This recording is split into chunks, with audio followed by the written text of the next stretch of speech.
Hey, what's up, good people? Welcome to another FiredUp KC episode.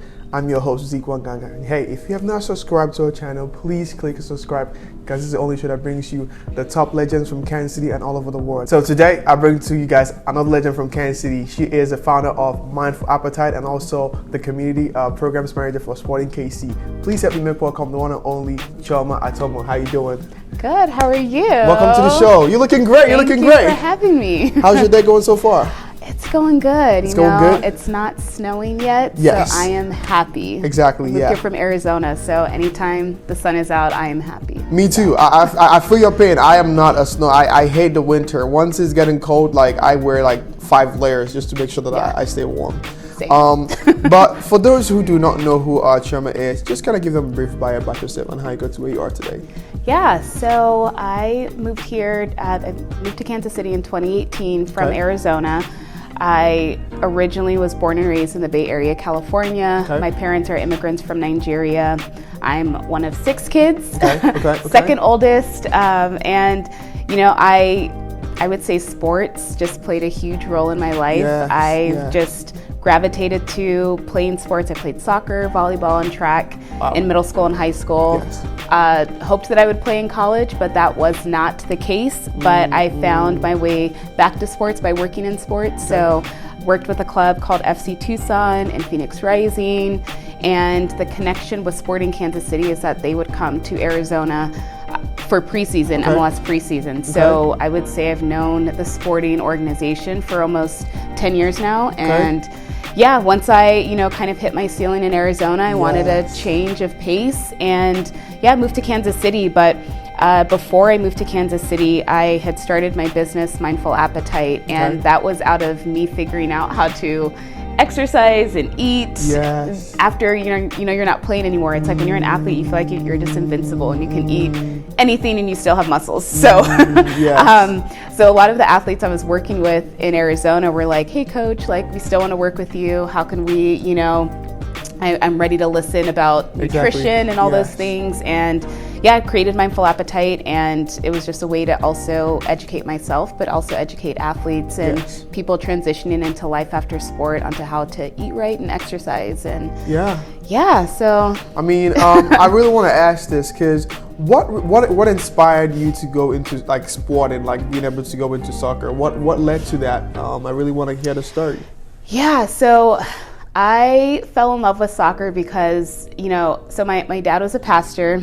We were in church multiple times a week. Yes. So we were in church multiple times a week, and, I was kind of just like, there has to be something else out there for me. And I figured at a young age that if I played sports, that soccer, we would have tournaments on the weekends. We would have to practice in the evening. So that would make me unavailable to be in church all the time. And so, I found out that I was pretty athletic and pretty good. And I think just growing up Nigerian, it's like we lived in a very, conservative household in terms of, they want you to live your life a certain way. There's only 3, career paths. You're lawyer, engineer, and then the joke is like, or you're a failure because if you don't do any of those, you're not making it happen. It's like, what are you doing with your life? And you're what do you do with your life? So it's like I was struggling with like, how can I find my purpose outside of those categories because I wasn't really wanting to do that. But I still tried to do pre-med. So in college, I started off nursing, then went to pre-physiology, didn't really like that, and then ended up with nutritional sciences when I was trying to figure out how to eat right for my body. So when I couldn't, I forgot where I stopped. Where like my story has like all these different terms, but when I found out that I was really good in soccer, I was like, okay, I'm getting complimented for having muscles, for being strong, for like those were all attractive qualities on the soccer field. And then I was like, okay, I can run track, I can play volleyball, continue to use these qualities. And I felt like that wasn't really praised in, in our community with like, why do you have all these muscles? Like, what for? And you're like, because I'm an athlete, and they're like, you don't need this. So you look like a man. And so I kind of was like, I was praised for the things that I I were finding powerful that I wasn't able to utilize before. So I really liked that soccer and sports gave me this new identity. And when I wasn't able to play in college, I still was able to find a way to stay connected to the game. Exactly. So I would volunteer. I worked in game operation. I was a team admin. I was the team fitness coach. I was like, hey, I'm studying nutrition. Can you guys be my guinea pigs? And they're like, sure. And so it's like I studied nutrition. So I had all these like multiple roles in sports. But I think too, when I talk to college students about like what's it like to be in sports, I'm like, you know what, it's important to also know what you don't want to do. So throughout those 6 years of really taking all these different roles, it's like I found like a good sweet spot. But I love that soccer is like a universal, it's a world sport. Yes, it is. Yes, you can people speak different languages, people can, have different beliefs and backgrounds, and it's like, but soccer brings people together, and I just love that part of soccer. And so some of my closest friends have come from this space. We're definitely going to dive into like sports and kind of like, the significance of that in terms of like how it brings people together.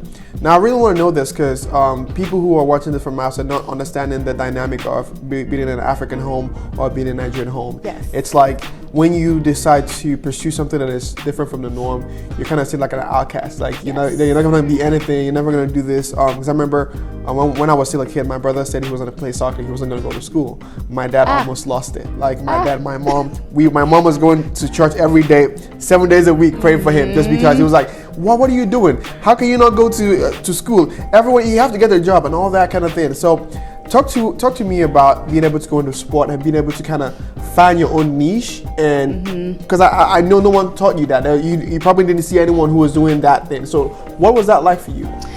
Yeah, that was really hard. I felt like I used the guise of studying pre-med, and I was like volunteering and doing all this sports stuff on the side. So as long as I was pre-med, nobody was like, oh, she's just figuring out. So, but for a long time I was just like, but like, I don't know if I want to work in the hospital. And like, then I found out that I wasn't really that interested in pre-med, and not being able to play soccer, because that identity was such a huge part of who I was becoming. When that was taken away from me, like it was hard for me to even like study and to like do well in classes. I graduated with like a 4.3 cumulative GPA, never really knew how to had to study. And then in college, I'm like met with all of these, like, you can't play soccer. You don't know what you want to study. Exactly. You're not passionate about pre-med, but you're in it because you think your family's supposed to be in it. But then like, how can I come back and work in sports? So there were all these different things that were going on, but I felt like because I was in pre-med, people left me alone. It wasn't until I switched my major to nutritional sciences that they're just like, what is so you want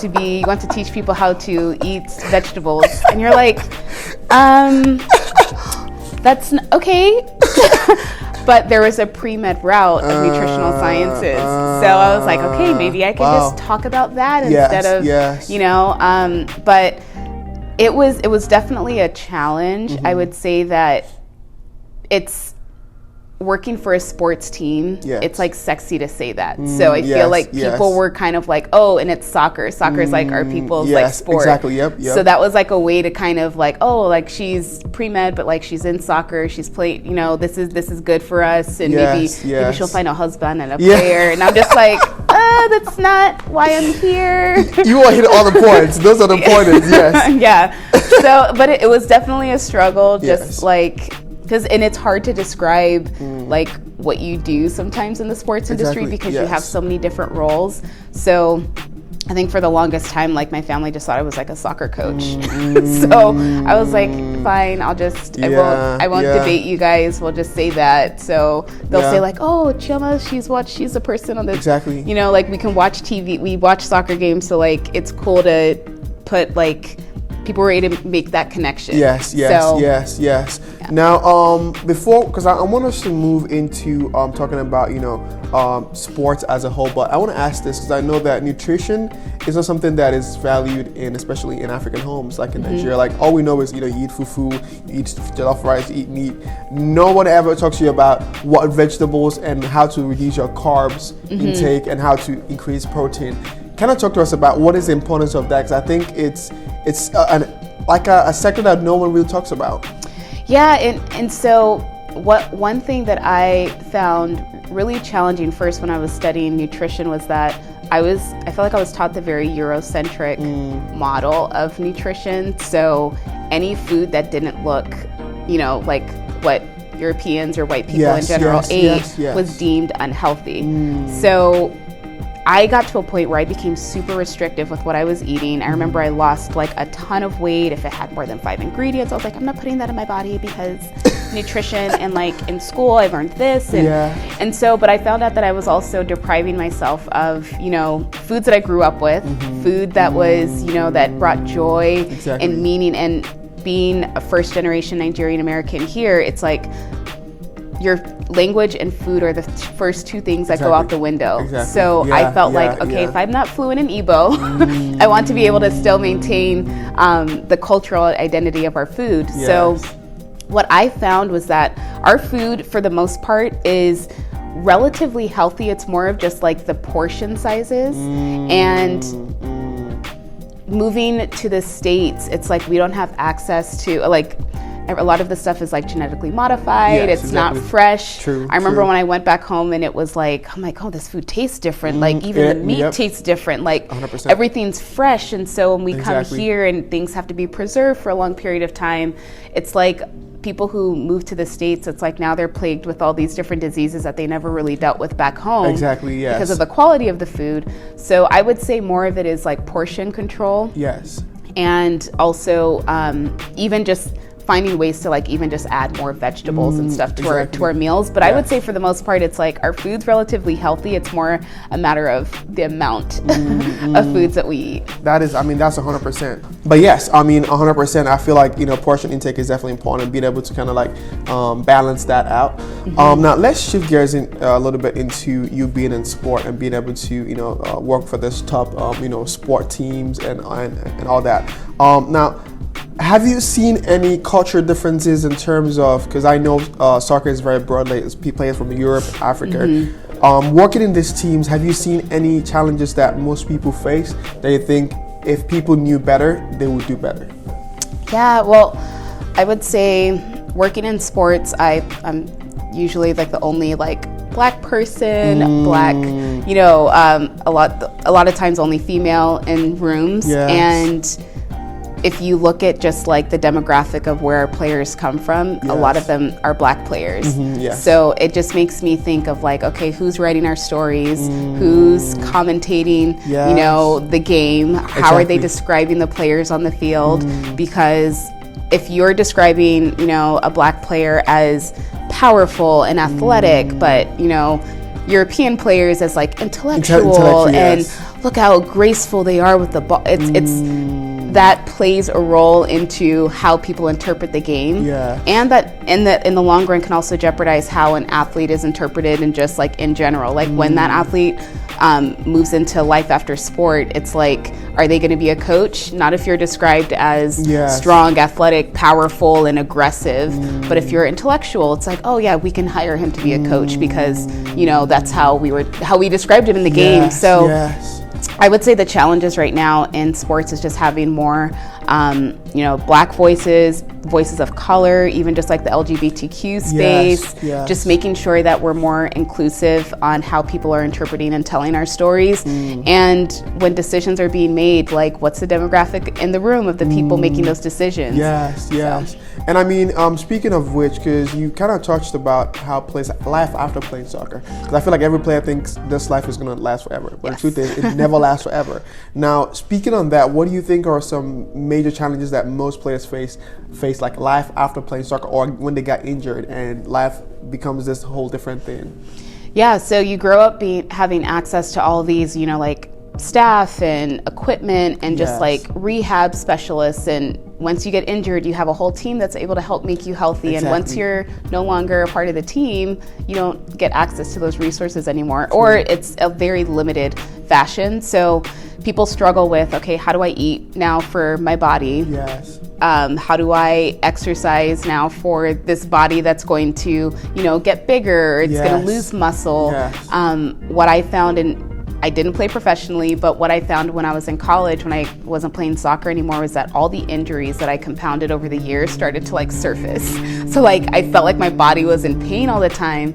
So you get players, and they've done studies like just in the NFL of just like, you know, players being addicted to pain pills because now their bodies are like the body of a 60-year-old, but they're only in their 30s. And so I think that the compounding injuries that you have, the lack of access to things to help make you healthy, and just where do you go for even community if you've grown up with always having teammates with you to, you know, keep you like when you're down, okay, your teammates can notice. How can I help you? How can I support you? Coaches that are motivating you and walking alongside you, mentors and people that you just always had access to. If you're training once or twice a day, you're on the road with these people. It's like it's a whole like community that now like you've lost. So, and also what skills can you like make money from? So outside of soccer. Yeah, so it's like, are you what field do you want to go into? If you're just like, okay, I was a soccer player all my life, and now what do I want to go into banking? Do I want to go back to school to like all these things that you're just like, figure it out. Okay, bye. So it's a lot. Exactly. Now before we go into the next subject, I don't know if you've seen the wine. Have you seen the wine here? Yes. I want us to tell us, because I saw that you were a part of the team that kind of trying to present Kansas City to for World Cup, right? Yes. We're gonna talk about it, but I want to toast to being able to be on the face of that. That's awesome. Cheers. How did that come about, and what was that like? Yeah, you know, so I would say there's about 11 cities, if I'm correct, that are still in the running to become one of the host cities for the FIFA 2026, which sounds really far away, but it's not. It comes because you got to start now. Yes, and the World Cup starts next year in Qatar, so the fact that between Canada, US, and Mexico hosting the World Cup in 2026, they're trying to find strategic cities amongst the three continents to like figure out like, okay, do we have the demographic of people that would come here? Can the city, does it have you've seen our airport? Yeah. It's growing. It's growing. So I'm excited that it'll be finished, I believe, by 2023. So it's like, does your city have the infrastructure to get all these people in and get all these people out? Is your city like cool and hip? And do people find it like an attraction? So it's like we were able to showcase all of these like cool spots in Kansas City, show them that we have the facilities, we have the infrastructure, we have buy-in not only from Missouri and Kansas, but like we have combined resources from like the federal, and like just it's not just one city, one pot of resources. So we were proving and showing them that like, hey, we work really well together. We have people here that love soccer. So it was really cool to just be a part of that team and just like show, and I only moved here in 2018, but I feel like this place has been like a second home in a space, because I would say like a large part of my professional career has been developed and cultivated here. My business, Mindful Appetite, has really grown while I've been here. It's been able to, it was cool to show elements of Kansas City from like someone who's not from here, but also someone who takes pride and loves living here. So. Towards the end of the show, I want you to tell us those cool sports that you guys were able to feature on there. But before we go there, what is the conversation now with you and your family now that you have become successful? What is the conversation? Because you were telling me that you were working with Didier Dobber at some point. Now, what is the talk about that now? Are you becoming the person they say, hey, you should go and read nutritional science. You should go and do that too. Look at Chioma, she's doing well in that. You should go and do. So tell me about that. Yeah, it's been interesting, because it's like I feel like they still don't know what I do. But I think too the cool part of like social media is showing and highlighting the parts of your life that you're really proud of. Exactly. I know that you have a love-hate. I have a love-hate relationship with social media. It's a back and forth. Yes, but I think what is very valuable with social media is like I have lots of family back home in Nigeria. I have family in Europe. I have family, all over the States, and it's still a way to stay connected and show like what you're doing, what you're trying to do. But I think too, like over the past 10 years that I've worked in this industry, it's like you're not able to keep in touch with everybody, but when you're posting on social media, it's able to show that like you're kind of staying top of mind. So say if opportunities present themselves, people are like, hey, I saw that you posted this and like I wanted to make the connection, or hey, I want to introduce you to this person because I think they can add value to what you're doing. So the conversations now are just like, oh, Chioma's, you know, doing, I saw her on TV doing interviews. I saw her, she posted this picture, she's doing this. So like my family's very supportive now, and they're happy with, I think too, like our generation of parents they're realizing how happy we are in pursuing things that they may not have had access to or had options to do. So I think as long as they're just like, you know, you call frequently and you check in and all those things, and they see that you're happy and thriving, then they can see like, okay, she was doing the right thing, and like, you know, it's okay, I can back off a little bit. I mean, that's good to know. I mean, I feel like, because, you know, when I was with my brother, when he made a decision to like play soccer, everyone was like, oh, that's a dumb decision, why would you do that? But when he went to Europe, we're like, oh, he's coming in tonight, let's put the TV on and watch him. And it's that sacrifice and that, you know, being able to take the risk, because it takes risk to open this. You know, before there was a Nigerian doctor, an African doctor, there was one person who was like, I'm not going to do farming, I'm not going to go into the farm, I'm going to be a doctor. And it has to be one person that does that. And those things are, I think, where we as Africans have to be able to be exposed, like, yo, it doesn't have to be only this 3 places. People can also make changes in different, you know, different places. Do you know Conversation with a Black Man, uncomfortable conversation, like, and it's like that industry, he just opened that up, and it's like things like that, or it takes people to take risks. Now, for you with what you do, what is the goal for you and what you're trying to be able to accomplish? So I think being in the sports industry, like, representation matters, with just representing Black people, understanding that like Black people are not all the same. Like people think that they know one Black person and they think that all Black people think the same. So I think being in this space shows that, hey, there's a space for other Black people to be here, there's a space for other Black women to be here. And even just with my business, I think we've lost a lot of just people in the sports industry to burnout, because it's a grind. It's not, that's another part of sports that people don't talk about is, you know, there's games on the weekends. It's like we're working Monday through Friday, but then we're also working on the weekends. And it's like our days don't stop because the rest of the world operates on maybe a Monday through Friday schedule. So I really want to know this. So what is the goal for you in terms of what you're doing for like the future? Where do we see you going with your company and kind of, you know, everything you got going on? I feel like it's the big question. I will say, so I would say, I'll start off with the goal of Mindful Appetite first, because I think working in the sports industry for the past 10 years, I've seen a lot of my friends and colleagues that have just like left the industry just due to burnout. And it's so important to have representation in the sports space. So for Mindful Appetite, it's just teaching organizations, teams, and individuals how to, you know, mind their wellness, how to take care of themselves, how to take care of like your colleagues. This hustle mentality is not like, it's not sustainable. And also giving people permission to, you know, just take a break and know that there's people behind these logos and these crests. And that's the goal with Mindful Appetite. I just want to, you know, teach more people and give people the permission to really take care of themselves. And as far as continuing to just like working in the sports industry, working with us, I love soccer, so if I can continue to work in soccer for as long as I can, that's the goal. But ultimately, I'd love to own a sports team. I'd love to own a soccer team. Not saying that I need to be like the president or GM of a club. I just think having a voice in those big, you know, decisions that are made, there needs to be diversity in those rooms. So.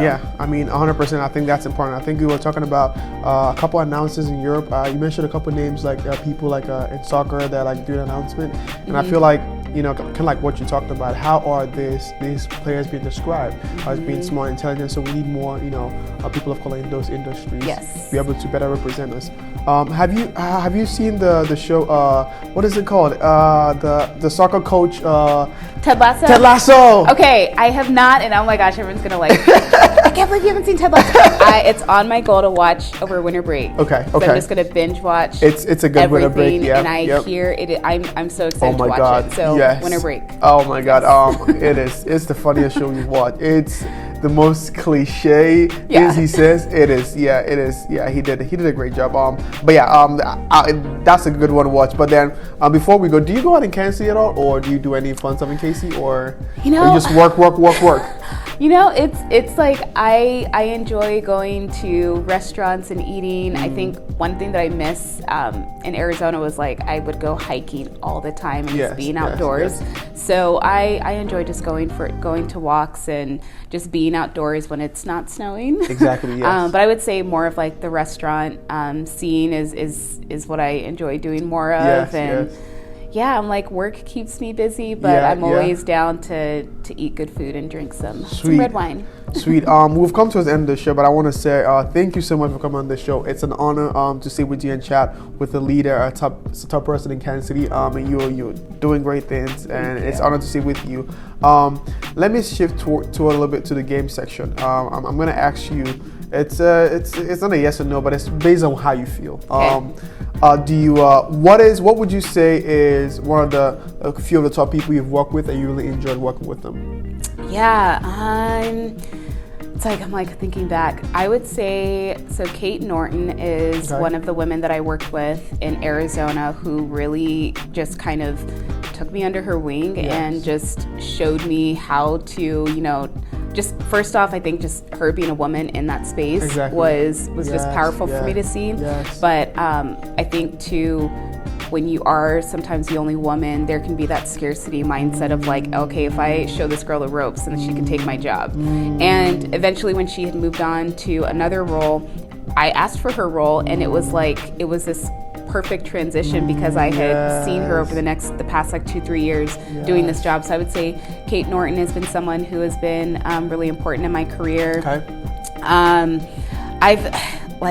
I've worked with I've managed a lot of interns over the years, and I would say like over hundreds of interns, and just that experience in itself of working with college students who wanted to be in the sports industry, learning myself how to lead people, how to, if I had to fire some people, that was a valuable experience. And then I would just say the ownership group of FC Tucson, those gentlemen, and I would say like a lot of the coaching staff was Sporting Kansas City and their technical staff, they were really just gracious with me and just, like, okay, what do you want to learn? I can show you the ropes. Let's help you get to where you want to get to. Yeah, I mean, that's awesome. Now, two last questions. I asked a lot of questions. Yeah, you're good. The two last ones I want to ask is, how can people get in contact with you and what you're doing? And then finally, what would you say to someone, a young person out there or someone who's trying to figure out their path and is having like struggles and challenges? What would you tell them based on your experience?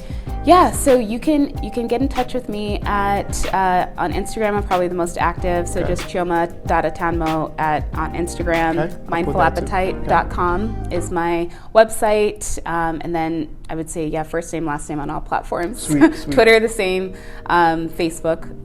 Mindful Appetite by Chioma Atanmo. And then I would say advice for someone just trying to look for a path, like you don't know sometimes like exactly what you want to do. So I think in our heads we think that by the time we graduate high school we're supposed to know exactly what that's lies. So don't be afraid to maybe take a job that you don't write off jobs so quickly because that doesn't look exactly like what you want. I said this before, like knowing what you don't want to do is just as important as discovering what you love doing. So there are jobs that I work that I'm just like, I do not like this, but I wouldn't have known unless I did the job. So don't be afraid to take those jobs and ask lots of questions, be curious, and be careful with what you post on social media because your social media is a live resume. And you can potentially pitch the job that you want. A lot of jobs too, one more thing that I'll add is that in the sports industry or just jobs in general, there's more creative freedom to create the job that you want. So how can you advertise yourself as like, hey, I can add value to your company by doing X, Y, and Z, and this is the experience and the background that I bring. So your social media is a live resume. Yes. I've gotten opportunities from just stuff that I've posted on social, like, hey, I loved what you said about exactly, this. Yes. Wow. I mean, those are like definitely gems. But again, thank you, Chioma, for coming on the show. It's been an honor chatting with you, and it's really fun being able to like hear you do that Nigerian accent, because I love that. I do that a lot. So it's like being able to like kind of connect in that aspect, because I have those feelings, right? So thank you guys for coming up. Thank you for all you do, and thank you. I look forward to see you do more great stuff. But for those who are watching at home, thank you for tuning in today. It's been another FiredUp KC episode. You know what to do. Subscribe on YouTube at FiredUp KC, Instagram, Facebook at FiredUp KC, and go to Roku at Kim Young TV. And as usual, I'm your host Zeke Wanganga, and I'll see you in the next episode. Do not give up. Keep pushing. I'll see you next time. Bye bye for now. Pow.